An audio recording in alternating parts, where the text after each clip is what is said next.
Bismillahirrahmanirrahim. Assalamualaikum warahmatullahi wabarakatuh. Alhamdulillah wassalatu wassalamu ala Rasulillah wa ala alihi wa sahbihi ajma'in.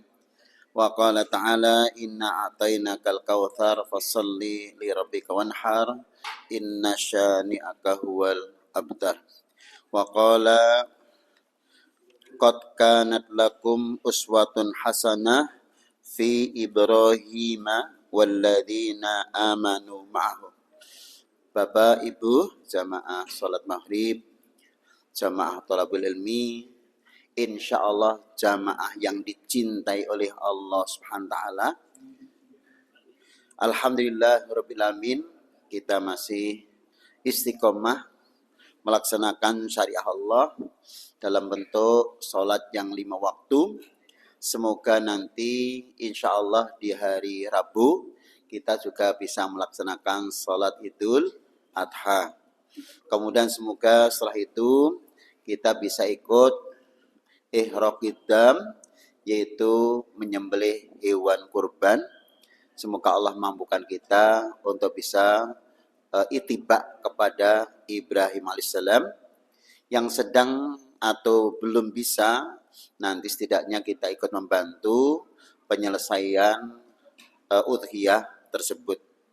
Kemudian saya ingatkan juga bahwa nanti usai sholat, karena antara sholat dan khutbah itu rukun yang tidak bisa ditinggalkan, tolong jangan hanya ikut sholatnya saja, tapi juga ikut mendengarkan khutbah hingga selesai. Secara umum, takmir masjid insya Allah sekaligus panitia sudah mengetahui bahwa untuk pelaksanaan salat Idul Adha jauh lebih pagi dibanding Idul Fitri, karena beberapa hal yang ditinggalkan di pagi hari sebelum salat, diantaranya tidak makan dan tidak minum terlebih dahulu, nanti makan minum sekundur dari salat. Bahkan ketika jenengan mau mencoba sunnah Ibrahim, makannya sambil makan daging kurban. Nggih nate kula prakteki mangane jam 1. Wah. Padahal saya boleh Masya Allah ternyata ya abot. Ngeret-eret sapi, kemudian mapan ke untuk disembelih, kita sembelih, kemudian kita kuliti, kemudian memisahkan daging dengan tulang, pelatoi tulang sampai bagi itu ya sekitar rata-rata usai sampai duhur baru selesai. Kemudian Bapak Ibu, pada malam hari ini kami akan selayang pandang mengingatkan kembali keteladanan yang bisa kita ikuti dari apa yang dilakukan oleh Nabi Ibrahim alaihissalam, yang kita sarikan dari kitab Ahsanul Qasas, yaitu Qisasul Anbiya, Qisasul Quran. Sebaik-baik kisah atau sebaik-baik cerita, yaitu cerita para nabi, juga cerita-cerita dalam Al-Quran berkaitan dengan Ibrahim alaihissalam. Semoga kita tidak bosan-bosannya senantiasa mengulang-ulang tentang Ibrahim, karena kelak nanti kita pingin jadi satu dengan Ibrahim, ya Allah. Sebagaimana jenengan kula ingkang nate tindak haji, insyaallah masih kepingin lagi. Ingkang sampun nate tindak umroh pengen lagi. Itu tidak ada sesuatu yang membosankan ketika kita sudah sampai di Mekah untuk melaksanakan ibadah haji atau sekedar ibadah umroh. Tidak ada orang susah ketika melaksanakannya. Maka kita akan mengulang-ulang kembali, tetapi mungkin keterangan malam hari ini tidak urut, mulai dari beliau dakwah tauhid sampai beliau meninggal dunia tidak, tapi nilai-nilai yang bisa kita ikuti dari pelajaran beliau. Pertama, sesuatu yang tidak masuk akal dulu, tetapi Allah mentakdirkannya. Apa itu? Pertama, yaitu tentang burung. Nabi Ibrahim alaihissalam ingin menunjukkan kepada umatnya bahwa Allah itu yuhyi wa yumit, Allah yang menghidupkan dan Allah yang mematikan. Apakah karena Ibrahim tidak beriman kepada Allah masih menginginkan seperti itu? Tidak. Untuk lihat ma'ina qalbi, untuk agar hatiku lebih tenang lagi. Yang kedua, untuk memberikan syarah keterangan kepada umatnya. Taib. Akhirnya Allah merintahkan untuk menyembelih 4 ekor burung. 4 ekor burung tersebut setelah disembelih, tidak hanya disembelih, tetapi dipotong-potong burung tersebut. Tidak lama kemudian dihidupkan kembali antara satu badan, satu bagian dengan bagian yang lain dikembalikan lagi oleh Allah. Dihidupkan kembali, ditiupkan rohnya, 4 burung itu mendekati Ibrahim semuanya. Saat itu Ibrahim langsung sujud syukur kepada Allah, betul-betul real secara manusia nanti bisa bisa untuk saran nerangkan. Allah memisahkan badannya, kemudian menghidupkan kembali, bahkan menuju Ibrahim semuanya ketika 4 burung yang diletakkan di 4 tempat tersebut sudah hidup kembali. Ini Ibrahim yang saat itu ingin meyakinkan kepada umatnya, bukan seperti Namrud. Aku juga bisa menghidupkan dan mematikan. Ambil 2 orang, yang satu langsung dibunuh, nih aku bisa matikan orang. Yang satu tak biarkan hidup, kan aku bisa menghidupkan dan matikan. Cah cilik. Anak kecil, tidak seperti itu. Sekali lagi, maka nanti kelak Bapak Ibu meyakinkan kepada kita, walaupun kita sudah dikubur, insya Allah ketika sudah ada hari kebangkitan, yaumul ba'tsi, kita bangkit dari kuburan masing-masing, maka ketika kita baca idza zulzilatil ardu zilzalaha wa akhrajatil ardu asqalaha, bumi akan mengeluarkan isi yang ada di perutnya. Wa qalal insan ma laha, ada apa ini? Maka dijawab, karena Allah telah mewahyukannya. Auhalaha. Maka saat itu jadilah manusia-manusia sebagaimana hari ini kita menjadi manusia, besok seperti itu lagi. Yauma yasdurun nas astatan astatan, ketika sudah dibangkitkan menjadi manusia lagi, kemudian astatan astatan liyura a'malum, semuanya berangkat masing-masing berkelompok-kelompok, tapi untuk menuju padang mahsyar, liyurau a'malahum, untuk diperlihatkan amalnya. Walaupun sudah berkali-kali kita sampaikan, sebetulnya tidak usah dihitung di padang mahsyar pun. Materi kemarin sudah kita sampaikan, iqra kitabak wa kafa binafsikal yaum hasiba, bacalah buku catatanmu. Sebenarnya seandainya tidak ada hari pertimbangan dan hari perhitungan, kamu membaca catatan itu saja sudah cukup, karena setiap kita ma yalfidhu min qailin illa ladaihi raqibun atidun. Bahkan tidak ada satu patah kata pun kecuali di samping kanan kiri kita ada raqib dan atid. Itulah Bapak Ibu, kita akan semakin yakin adanya hari kebangkitan untuk dihitung amal kita, untuk yang endingnya nanti masuk surga atau naudzubillah min dzalik neraka. Dan semoga tidak sembarang surga yang kita dapatkan, tapi Rafiul A'la, surga yang tinggi. Ini yang pertama, ikut meyakini tentang burung yang disembelih Nabi Ibrahim. Sesuatu yang tidak masuk akal, Allah berkehendak. 2, sesuatu yang tidak masuk akal, api mesti sifatnya panas. Tetapi karena Allah berkehendak ingin menyelamatkan Ibrahim, maka Allah berfirman, ya nar kuni bardan wasalaman ala Ibrahim. Ya api, jadilah kamu dingin selamatkanlah kepada Ibrahim. Sesuatu yang irasional tapi Allah berkehendak, api saat itu menjadi dingin, keluarlah Ibrahim beserta satu orang lagi, dan ternyata itu malaikat pendingin api. Sesuatu yang irasional Allah berkehendak jadi.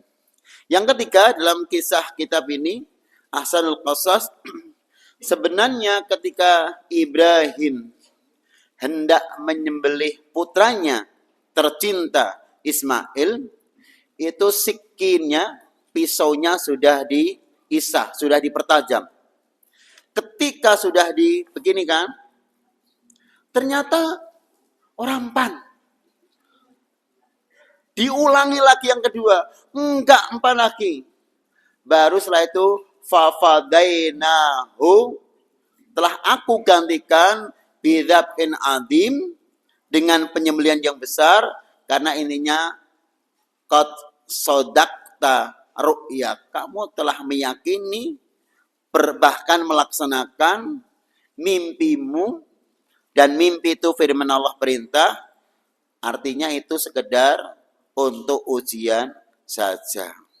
Bayangkan Bapak Ibu, pisau landep dipapake kok orang pan. Niku karena ya takdir Allah. Maka kita yakin sekali dengan takdir Allah, itu contohnya. Di antaranya sikin sudah disalandep, kemudian sudah sekali, tidak, dua kali juga iya, baru ada panggilan, kamu sudah melaksanakan mimpimu dan kamu sudah membenarkan perintah Rabbmu, maka diganti dengan penyembelihan yang besar. Kemudian diganti dengan penyembelihan yang besar itu, dalam kisah ini juga, apakah langsung mak bedun itu ada kibas? Enggak. Ternyata ada seseorang, ternyata seorang itu dah malaikat yang datang membawa seekor domba. Maka ternyata malaikat pun bisa menyerupai manusia. Maka yang membawa itu ternyata malaikat, bukan bim salah bim, langsung jadi kambing, enggak. Tapi malaikat yang menuntunnya, dan tidak lama kemudian beliau ini hilang lagi, karena ini adalah malaikat. Kemudian dari hari itu, maka Idul Adha, hari raya penyembelihan, hari raya kurban, maka Idul Adha, hari raya penyembelihan kurban itu, apunten di Indonesia sering disebut dengan hari raya kurban. Itu sama dengan Idul Adha. Mengapa juga Adha? Ada dua makna. Satu, Idul Adha, idnya penyembelihan kurban. Yang kedua juga memang di waktu duha. Maka makruh hukumnya ketika nanti sudah usai asyar, apalagi sudah masuk maghrib, jenengan tetap melanjutkan penyembelihannya, khususnya di hari-hari tasyrik.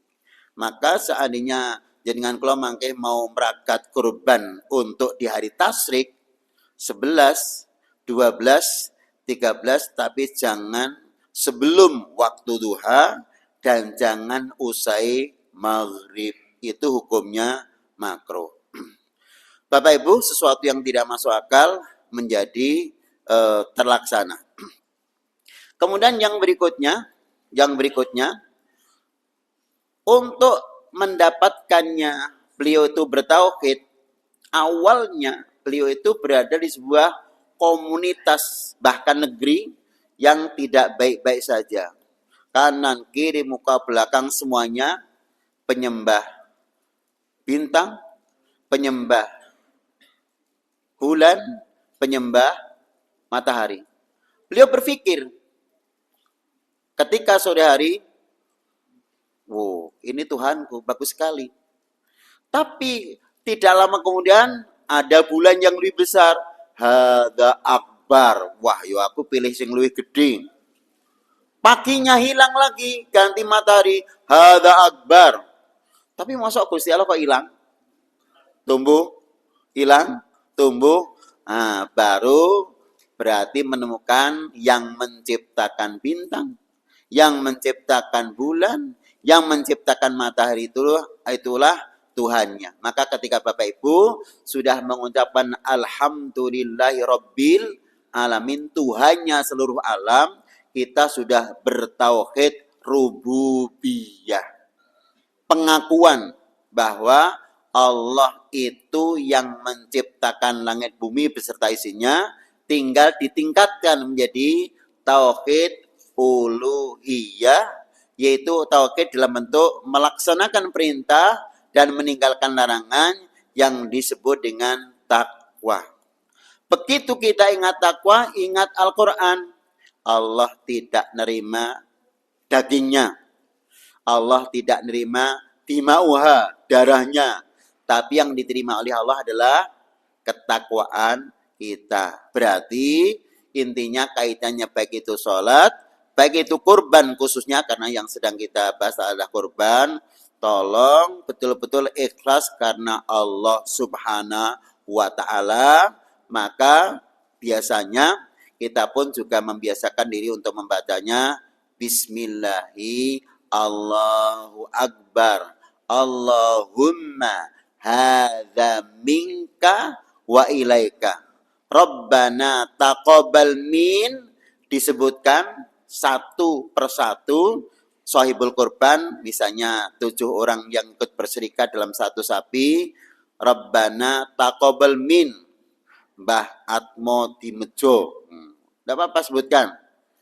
Bulik Kartini. Kemudian baru Bismillah Allahu Akbar, langsung disembelihnya hewan kurban tersebut. Bapak Ibu yang Allah muliakan. Kemudian poin-poin yang berikutnya tentang Nabi Ibrahim alaihissalam, yaitu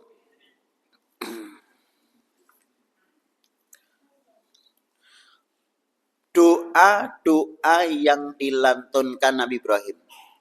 Nabi Ibrahim tidak hanya modal keyakinan. Nabi Ibrahim tidak hanya modal melakukan ibadah. Tapi banyak lantunan-lantunan doa yang diucapkan oleh Nabi Ibrahim alaihissalam. Satu di antaranya, ingkang kita sudah pernah bahas, Rabbi habli minas salihin. Ya Allah, anugerahkan kepada kami anak yang soleh. Tetapi saat itu, umur beliau itu sudah 80 tahun. Kemudian punya istri Sarah, juga berputra. Maka dengan Rabbi habli minas sholihin, di antaranya bagaimana agar punya anak. Sekali lagi, ternyata yang memberikan agar Ibrahim menikah kembali adalah Sarah. Sekali lagi saya nyampaikan kepada bapak-bapak biar tidak terulang-ulang ya. Jangan sering ganggu istri. Anggrit niko-niko waku di bojone. Jadi nggak nyaman Pak jenengan hidup berdua itu. Wah, anggrit 50 tahun tak ijolke nyelawinan loro. Astagfirullah. Iku guyonan yang gak lucu. Ya wis dah ngono minggat kok omah. Iki omahku yo. Kowe rene modal kathok kolor. Wah. Saya rapi nang meneh. Astagfirullahaladzim. Sekali lagi Sarah yang memberikan motivasi agar Ibrahim menikah. Itu pun didapatkan dengan pembantu beliau namanya Hajar. Hajar itu hadiah dari raja Mesir. Awalnya Raja Mesir memberikan hadiah itu liqit matihima untuk membantu keduanya. Kemudian oleh Sarah atas kehendak Sarah. Jadi Sarah itu berkehendak, ya Ibrahim, engkau seorang Nabiullah. Engkau seorang Khalilur Rahman, kekasihnya Allah. Ketika kita tidak punya keturunan, siapa yang akan meneruskan kenabianmu? Jadi pikiran beliau itu pikiran urusan ibadah. Kalau sampai kita nggak punya keturunan, nanti siapa yang akan meneruskan perjuanganmu menjadi seorang Nabiullah, Khalilullah, Rasulullah? Maka Bapak Ibu nanti umpami dengan kula badhe nikahaken ke putra nggih tujuannya semoga cucu-cucuku dari kamu berdua menikah ini semoga bisa melanjutkan cita-cita Bapak berdua. Maka setiap ada kematian jenengan kula senantiasa memberikan mahasin mauyid, semoga para keluarga yang ditinggalkan, anak, cucu bisa melanjutkan cita-cita orang tua yang belum sempat diwujudkan. Ini penting Bapak Ibu. Doa dari saudara kita ini penting, maka ternyata dari doa-doa tersebut, anak cucu kita bisa melanjutkan dari keinginan, cita-cita, nadar, program dari kedua orang tuanya yang bahkan yang belum tercapai. Ini ternyata cita-cita Sarah dan oleh Allah dikabulkannya, terbukti punya anak Ismail menjadi Nabiullah meneruskan bapaknya. Punya anak Hajar meneruskan bapaknya yang menjadi seorang nabi dan rasul. Punya cucu Yakub meneruskan bapaknya yaitu Ishak, terus sampai kepada Yusuf alaihi salam. Jadi sekali lagi ketika kita nanti ingin menikahkan anak kita, tolong niatnya adalah semoga bisa menjadi generasi penerus. Ampun sekedar lah anak awak dhewe ranti anak engko warisane ki rebutan. Wonten Pak nggih? Daripada nek awak dhewe ranti anak engko warisan nang kene ki rebutan. Nek ngono gitulan wae. Engko nek wis tuwa wis entek ndang mati. Wah. Sekali lagi nyuwun ngapunten itu kalau dalam bentuk pikiran betul-betul tidak bagus, maka monggo daripada seperti itu seandainya terjadi betul ya kita berusaha punya anak. Ketika Allah belum berikan, ya mungkin suami disuruh nikah kembali. Seandainya tidak mungkin lagi, wakafkan saja. Semoga menjadi amal jariah. Jangan sekedar lana ada wedi ranti anak, engko bondone kirebutan. Wah, nek ngono didol wae sadurunge mati wis entek. Ternyata wis didol kabeh kok ora ndang mati-mati. Ngapunten. Lah malah kere terus. Masya Allah. Ngapunten nggih, niki sekedar guyonan tapi memang sebagian kecil pernah terjadi itu di tengah-tengah masyarakat. Bapak Ibu, kita lanjutkan. Doa yang kedua yaitu Rabbana taqabbal minna innaka antas samiul alim. Kapan doa itu dibacakan Ibrahim? Setelah selesai membangun Ka'bah. Ya Allah, terimalah dari kami. Mengapa minna? Karena yang bekerja untuk membangun Ka'bah itu Ibrahim dan Ismail. Maka dalam kitab ini ternyata bukan sebagai majikan dan pekerja, menjadi pemborong dan pekerja, Ibrahim yang membangun, maka Ismail pun istilahnya kula jenis sami sakniki dadi tukang ladennya. Maka namanya tukang dan laden kedua-duanya berserikat, tidak ada bos, tidak ada bawahan. Maka kerjasama Ibrahim dan Ismail. Maka ini juga bisa kita ambil pelajaran kepada kita, entah itu membangun rumah kita, entah itu apapun, kalau bisa sebaiknya memang anak-anak kita dilibatkan. Anak-anak kita dilibatkan, biar ngerti jerih payahnya, jangan hanya sekedar diberi uang, dibelikan kendaraan, rumah sudah jadi, kuliah sampai selesai, tapi tidak pernah dilibatkan dalam bentuk kerja. Maka selagi anak pun dilatih untuk ikut kerja sebagaimana bapaknya. Inilah contoh Ibrahim ketika membangun Ka'bah. Rabbana taqabbal minna innaka antas samiul alim wa tub alaina innaka antat tawwabur rahim. Kemudian yang berikutnya, setelah Ka'bah jadi, saat itu em, urusan kurban sudah selesai, berarti sekarang urusan haji. Saya sering mengungkapkan bahwa bagaimana tata cara haji. Tata cara haji ketika Rasulullah sudah haji, memang khudu anni manasikakum. Ambillah dariku bagaimana aku melaksanakan manasik haji. Tapi ketika Rasulullah masih berada di Madinah, sementara orang-orang penduduk asli yang ber-KTP Madinah sudah disuruh menunaikan ibadah haji, bagaimana caranya ya Rasulullah? Engkau merintahkan kepada kami haji, sementara engkau belum pernah berhaji. Maka Rasul mengatakan, ikutilah tata cara Ibrahim. Maka ternyata haji yang hari ini kita lakukan, Bapak Ibu, itu tata cara Ibrahim, mulai dari ikhram dan niat, labbaik Allahumma umratan, kemudian bertalbiyah labbaik Allahumma labbaik sampai di Mekah dan akhirnya tawaf di seputar Ka'bah. Yang kedua, selesai sa'i. Walaupun sebelumnya nanti ada sunnah-sunnah sebelumnya, yaitu sholat 2 rakaat di belakang maqam Ibrahim. Kemudian setelah itu kita menuju ke tempat sa'i. Dari Sofa ke Marwah, Marwah, Sofa. Kemudian wukuf di Arafah. Setelah wukuf di Arafah, kemudian mabit di Muzdalifah dan Mina yang kemudian persiapan untuk jamarat. Kemudian selesai penyembelihan al-hajju dan yang terakhir tahalul. Kemudian nanti ketika sudah mau pulang ada tawaf wada. Itu semuanya adalah tata cara haji Ibrahim alaihissalam.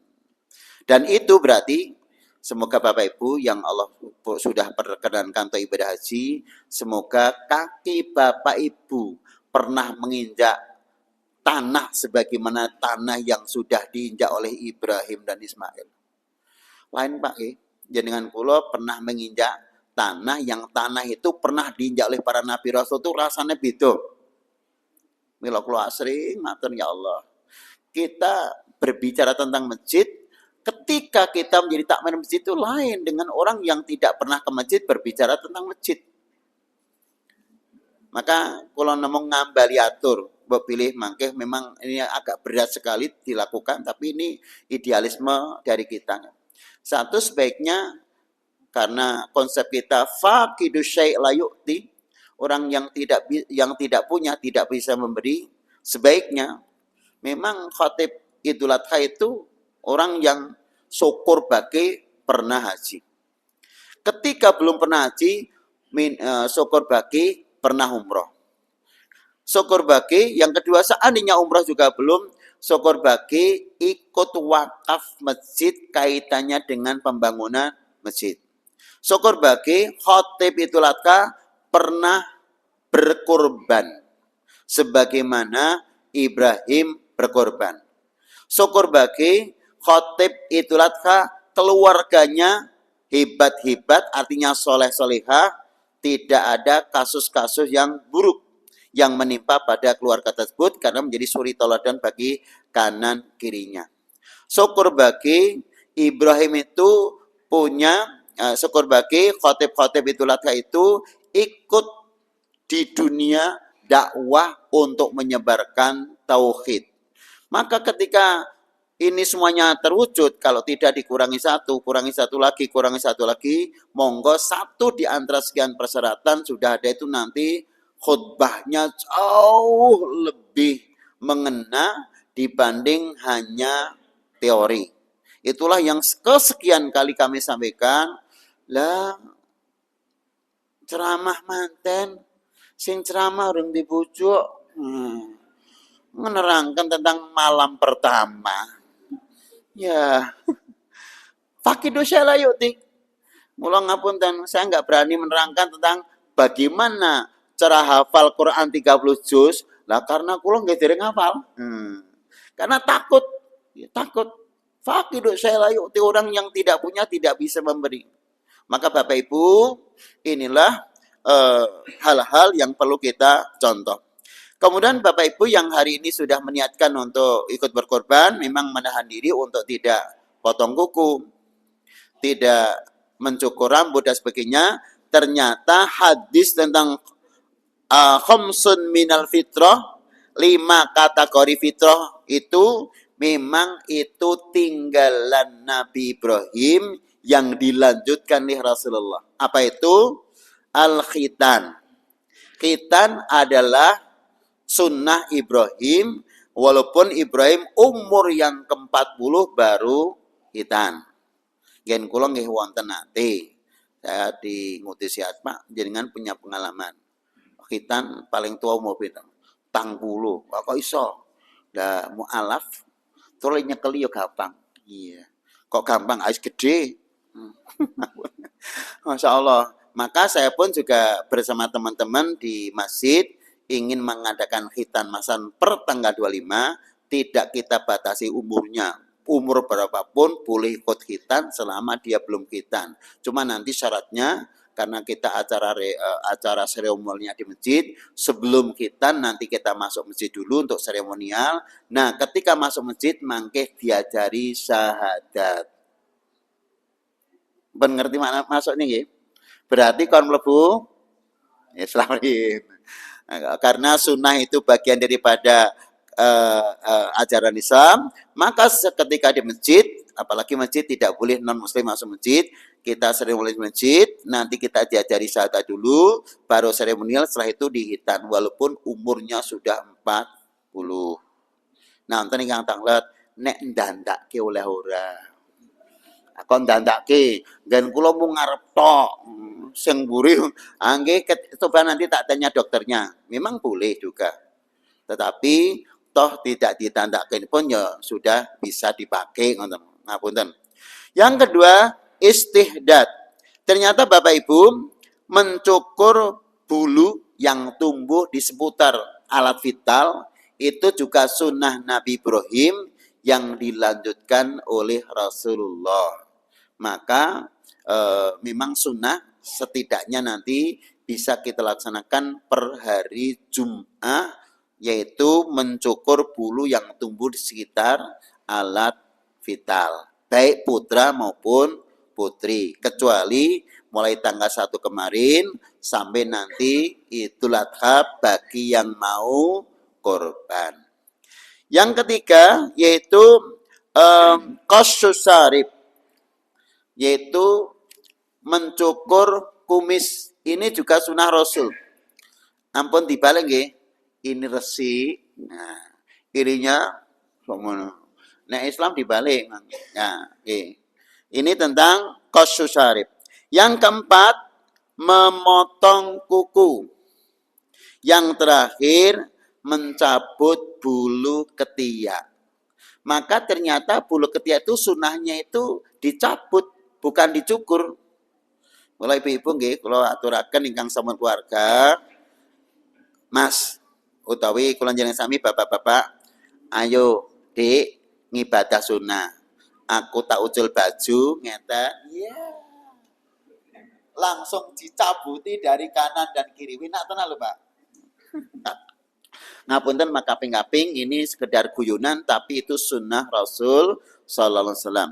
Jadi ada 5 yaitu khitan, 2 mencukur bulu di seputar alat vital, yang ketiga mencukur kumis, yang keempat memotong kuku baik kuku yang ada di tangan maupun di kaki, jari tangan, yang kelima mencabut bulu ketiak al-khitan wal istihdad wa qassus syarib wa taqlimul adfar wa yaitu natful ibti, mutafakun alaihi. Bapak Ibu, kemudian apa yang bisa kita lakukan lagi? Taklid. Taklid itu mengikuti sesuatu yang tidak ada dasar-dasarnya. Itu dalam konsep Islam tidak boleh. Mengapa? Kita menggunakan otak kita. Otak itu hasil dari penglihatan dan pendengaran, dimasak di otak. Ternyata Ibrahim alaihissalam untuk bisa mendapatkan hidayah, itu pakai logika dulu. Kalau matur mulai dari melihat yang kecil yaitu bintang, ganti yang lebih gede kemudian bulan, ganti yang lebih besar lagi dan siang hari yaitu matahari. Ternyata kok hilang suatu saat. Ini terus berpikir, nggak mungkin lah itu Tuhan. Nah, berarti memang hidayah itu datang untuk konsep Ibrahim itu tidak langsung datang begitu saja pakai sarana, pakai wasilah, pakai usaha baru mendapatkan hidayah. Mila maka kaping-kaping kula aturaken, ketika jenengan kula melihat orang sukses, jangan dilihat suksesnya hari ini. Kudu dilihat napa nih?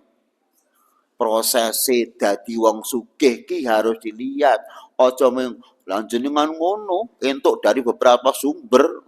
Aku kaya ngene iki saiki ki yo nganggo proses. Jadi ampun ngantos niki nggih ngerti sadurunge winarah. Di anak tanpa bojo. Wah, ini bener nih. Harus pakai proses sebab akibat. Ini penting agar logika kita main untuk mendapatkan sesuatu yang kita inginkan itu pakai proses, tidak boleh nunggu takdir. Takdir sehat walaupun rapur kalau sehat dewi. Takdirin tiana lak yongkon tiana. Takdir sugih lak nanti ya sugih. Enggak begitu. Ngapunten sekedar mengulang hadis yang pernah kami sampaikan. Rasul memang pernah mengatakan, ma minkum min ahadin illa waqad kutiba maq'adu minan nar au maq'adu minal jannah. Hai sahabatku, tidak ada satupun di antara kalian kelak nanti calon penghuni neraka itu siapa, calon penghuni surga itu siapa. Kemudian sahabat mikir, ya kalau memang begitu, afala nattakilu ala kitabina. Kalau memang begitu, siapa calon neraka sudah jelas, siapa calon surga sudah jelas, ngapain kita tidak nunggu takdir saja? Toh sudah jelas siapa calon penghuni surga neraka. Apa dijawab Nabi? I'malu fasayarallahu amalakum. Enggak begitu. Bekerjalah apapun yang kamu inginkan, endingnya apa? Allah akan memudahkan yang apa yang sedang kamu kerjakan. Ketika kamu mau pengen surga, jalan masuk surga itu sholat, jalan masuk surga itu taklim, jalan masuk surga itu kurban, jalan masuk surga itu puasa Ramadan, jalan masuk surga itu umrah haji, jalan masuk surga itu jujur. Kamu itu lakukan dulu. Nanti ketika sudah kamu lakukan, fasayyarallahu amalakum. Allah akan memudahkan apa yang sudah kamu kerjakan. Maka kamu mendapatkan apa yang kamu inginkan. Berarti apa? Usaha dulu baru takdir. Inilah kita menggantungkan takdir sebelum usaha itu tidak bagus, tidak baik. Bahkan Ibrahim tadi usaha dulu baru mendapatkan petunjuk yaitu bertauhid. Bapak Ibu, tadi di depan sudah kami sampaikan tidak urut tetapi monggo ini bisa kita teladani. Ibrahim itu orang yang adhiyafah wa ikramu duyuf. Orang yang suka bertamu dan orang yang memuliakan tamu sekaligus banyak tamunya. Ibrahim kana yulaqab aba dhaifan. Ibrahim sering mendapatkan lakop, panggilan yang bukan nama sungguhnya, bapaknya para tamu. Mengapa sampai disebut bapaknya para tamu? Karena layak kulu illa wa ma'ahu dhaif. Wah niki kula dereng saged nggih nembe pripun nggih latihan. Ibrahim itu tidak pernah makan kecuali bersama tamu. Ora tau nedhi dahar kecuali mangan dahare karo tamu. Bagaimana ketika tidak ada tamu? Beliau keluar. Golek konco mangan nong jobo. Loh niki kula aturaken yang kesekian kalinya. Nek mangke wonten Ibrahim di sini itu mangke war kabeh. Wah, ngapunten. Sehari ini kula nunggu tamu teng omah kok ya ora ana tamu. Nggo kalih kula jenengan mangke teng kilen niku napa teng idul mangke mangan bareng. Wah, monggo jadi Ibrahim. Ini luar biasa. Kana layak kulu illa wa ma'ahu dhaif. Ibrahim hampir tidak pernah makan kecuali bersama tamu. Ketika beliau tidak ada tamu, beliau keluar kadang 1 mil atau 2 mil, sekedar menjadi teman untuk bisa makan.